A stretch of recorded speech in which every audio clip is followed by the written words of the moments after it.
Hello मेरे प्यारे साथियों, मैं आनंद एक बार फिर आपका हमारे यूट्यूब चैनल पर स्वागत है।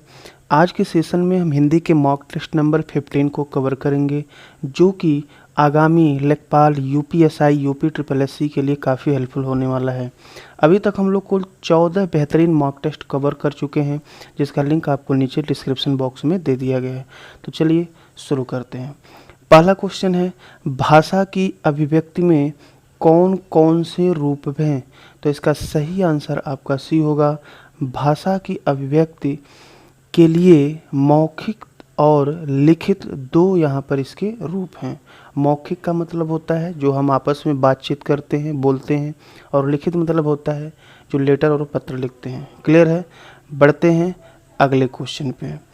भारतीय संविधान में किस भाषा को राजभाषा के रूप में स्वीकार किया गया है? इसका सही आंसर बी होगा, हिंदी को राजभाषा के रूप में स्वीकार किया गया है। 14 सितंबर 1949 को हिंदी को भारत की राजभाषा स्वीकार किया गया था। संविधान की धारा 343(1) के अनुसार भारतीय संघ की राजभाषा हिंदी एवं लिपि देवनागरी है। क्लियर?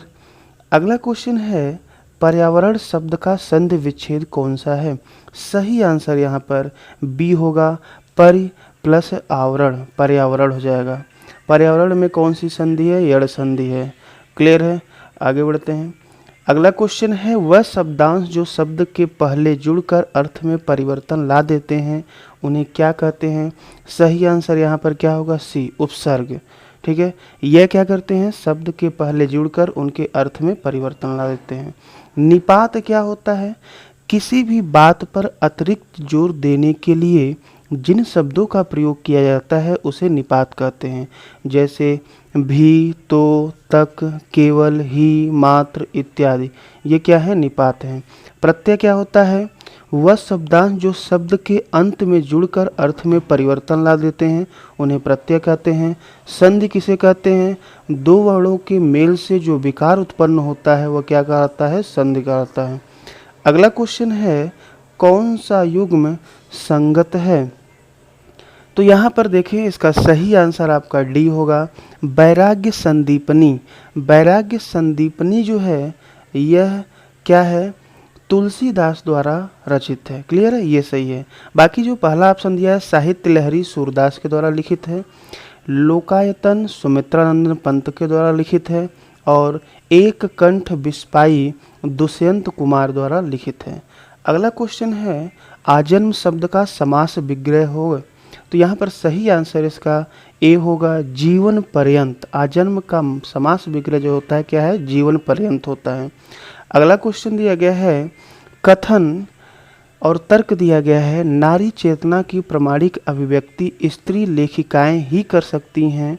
ये आपका गलत है।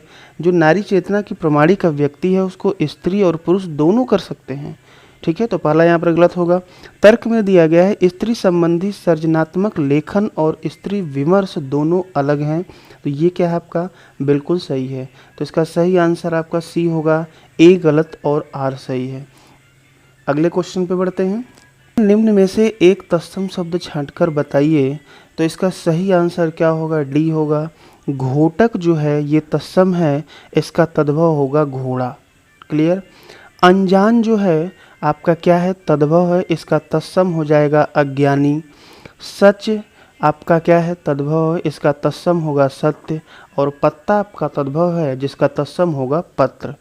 अगला क्वेश्चन है, वर्तनी की दृष्टि से कौन सा शब्द सही नहीं है? तो सही आंसर यहाँ पर डी होगा, अनुकर्म नहीं होता है बल्कि अनुक्रम होता है। क के नीचे आधार लगता है। बाकी औद्योगिकरण, तहसीलदारी, अस्पृश्यता, ये तीनों बिल्कुल सही हैं। अगला क्वेश्चन है, विकारी शब्द होते हैं।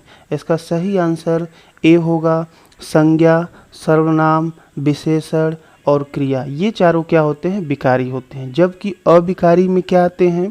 क्रिया विशेषण, संबंध बोधक, समुच्चय बोधक और विस्मयादि बोधक। क्लियर? अगला क्वेश्चन है, संज्ञा के कितने भेद हैं? तो संज्ञा के यहाँ पर 3 भेद होते हैं। कितने भेद हैं? 3 भेद। कौन कौन से?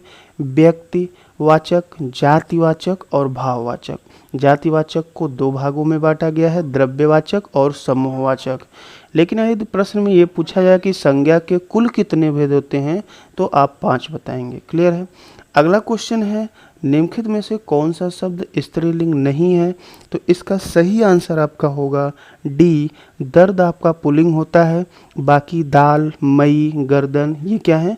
स्त्रीलिंग है। अगला क्वेश्चन है, हिंदी में वचन कितने होते हैं? तो सही आंसर यहाँ पर ए होगा, हिंदी में वचन 2 होते हैं, एक वचन और बहुवचन। अगला क्वेश्चन है, निम्न में कौन सी भाववाचक संज्ञा है? इसका सही आंसर होगा डी, मित्रता एक भाववाचक संज्ञा है। क्लियर है। भारत आपका क्या होगा? व्यक्तिवाचक संज्ञा, लड़का जातिवाचक संज्ञा और कायर यहाँ पर क्या है? विशेषण है। अगला क्वेश्चन है, देश को हानि जयचंदों से होती है में संज्ञा बताना है। तो जयचंद क्या है? जयचंद एक राजा का नाम था जो कि बहुत बड़ा गद्दार था। तो यहाँ पर उसकी उपाधि दी गई है। तो जब किसी की उपाधि दी जाती है तो वहाँ पर जातिवाचक संज्ञा होता है, अर्थात 15 का जो आंसर होगा ए होगा। क्लियर है। अगला क्वेश्चन दिया गया है, निम्न में स्त्रीलिंग शब्द कौन सा है? सही आंसर यहाँ पर डी होगा। जितने भी तरल पदार्थ होते हैं सारे पुल्लिंग होते हैं, ठंडाई और लस्सी को छोड़कर। अगला क्वेश्चन है, गरीबों को वस्त्र दो, वाक्य में कौन सा कारक है? सही आंसर यहाँ पर डी होगा। इसमें कर्म कारक होगा। कर्ता ने कर्म को, जब को आता है तो वहाँ पर कर्म कारक होता है। क्लियर है। अगला क्वेश्चन दिया गया है, हिंदी पत्रिका कादम्बिनी के संपादक कौन है? तो सही आंसर यहाँ पर क्या होगा? सही आंसर ए होगा, राजेंद्र अवस्थी हैं। ठीक है। जो कादम्बिनी है पत्रिका हिंदुस्तान टाइम्स समूह की एक सामाजिक व साहित्यिक पत्रिका है जो नई दिल्ली से प्रकाशित होती है और यह 1960 में शुरू हुई थी। अगला क्वेश्चन देखते हैं, तुम्हें क्या चाहिए? रेखांकित का सर्वनाम यहाँ पर बताना है। तो क्या के नीचे रेखांकित किया गया है? इसका सही आंसर होगा बी, प्रश्नवाचक सर्वनाम। ये क्या है? प्रश्नवाचक सर्वनाम है। अगला क्वेश्चन आपका है, नल बूंद बूंद टपक रहा है, वाक्य में रेखांकित है। यहाँ पर बूंद बूंद को रेखांकित किया गया है तो इसका सही आंसर आपका सी होगा। बूंद बूंद क्रिया विशेषण है। यहाँ पर टपक रहा है एक क्रिया है और उसकी विशेषता बता रहा है बूंद बूंद। इस तरह से यह क्या होगा? क्रिया विशेषण होगा। अगला यहाँ पर है, सीता जाती है, इस वाक्य में भूतकालिक भेद इंगित करिए। इसका सही आंसर क्या होगा? बी, इसमें हेतु हेतुमद भूतकाल है। ठीक है। इसका कैसे इसको डिफाइन करेंगे? इसमें क्या होता है, इससे क्रिया के भूतकाल में होने की संभावना होती है किंतु उसके न होने का बोध हो, उसे क्या कहते हैं? हेतु हेतुमद भूत कहते हैं। ठीक है। तो यहाँ पर सीता जाती है, अब यहाँ पर जाती है, इसमें भूतकाल में होने की संभावना है लेकिन अभी उसका वो पूर्ण नहीं हुआ है। क्लियर है। आगे बढ़ते हैं। अगला यहाँ पर है, निम्नलिखित में से कौन सी क्रिया द्विकर्मक नहीं है? इसका सही आंसर आपका सी होगा। माँ नौकर से भोजन बनवाती है, इसमें प्रेरणार्थक क्रिया है, बाकी सभी ऑप्शन में द्विकर्मक क्रिया है। अगला क्वेश्चन है, मुझसे यह काम नहीं हो सकता में वाच्य आपको बताना है।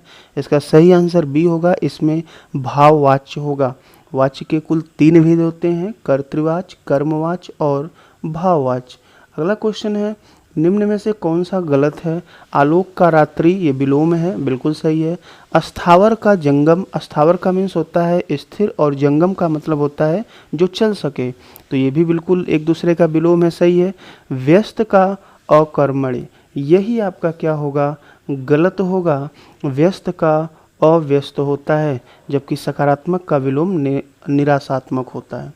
अगला क्वेश्चन है, मोहन बाजार की ओर गया, वाक्य में रेखांकित शब्द है। यहाँ पर की ओर को रेखांकित किया गया है तो इसका सही आंसर ए होगा। की ओर क्या है? क्रिया विशेषण है। गया है, गया है आपका क्रिया है और इसको डिफाइन कौन कर रहा है? इसको मॉडिफाई कर रहा है। इसको विशेषता इसका कौन बता रहा है? की ओर बता रहा है। क्लियर है। आगे बढ़ते हैं। अगला क्वेश्चन है, किस शब्दों की रचना प्रत्यय से हुई है? इसका सही आंसर आपका बी होगा। दर्शनी, दर्शन में ई लगाया गया है। पूजनी, पूजन में ई लगाया गया है। पूज्य में ई और श्रवण में ई लगाया गया है, श्रवणी हो गया है। ठीक है। तो सही आंसर यहाँ पर बी होगा। आगे बढ़ते हैं। अगला क्वेश्चन आपका है, जो शब्द क्रिया की विशेषता बताते हैं उन्हें क्या कहते हैं? तो इसका सही आंसर आपका सी होगा, उसे क्रिया विशेषण कहते हैं। क्लियर है। अगला दिया गया है, मदन तेजी से दौड़ा, वाक्य में क्रिया विशेषण का प्रकार बताइए। तो इसका सही आंसर आपका क्या होगा? ए होगा, इसमें रीतिवाचक क्रिया विशेषण है।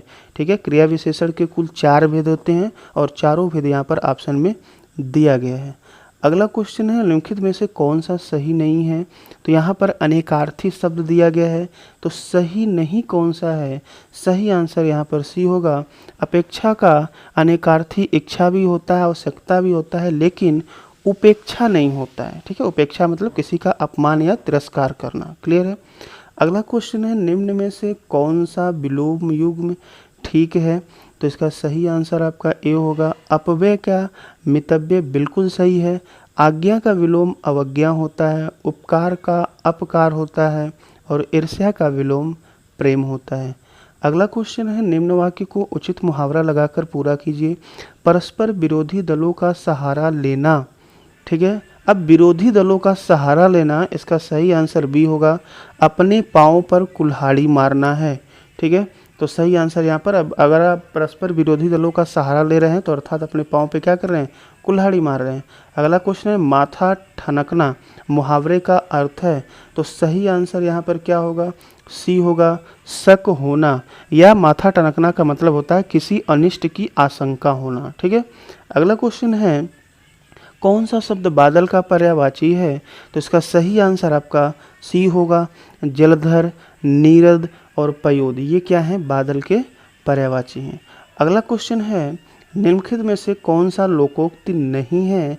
तो इसका सही आंसर आपका होगा डी होगा, सिर ओखली में देना। सिर ओखली में देना एक मुहावरा है जिसका मतलब होता है जानबूझकर मुसीबत में पड़ना। लोकोक्ति और मुहावरा में अंतर क्या होता है? लोकोक्ति का मतलब होता है ये कि पूरा का पूरा एक वाक्य ही होता है, जबकि मुहावरा का प्रयोग किसी वाक्य में किया जाता है। पहला यहाँ पर लोकोक्ति है, अक्ल बड़ी या भैंस, इसका मतलब होता है शरीर शक्तिशाली होने से अक्ल नहीं आती। दूसरा है, अंधा क्या चाहे दो आंखें, इसका मतलब होता है इच्छित वस्तु का प्राप्त होना।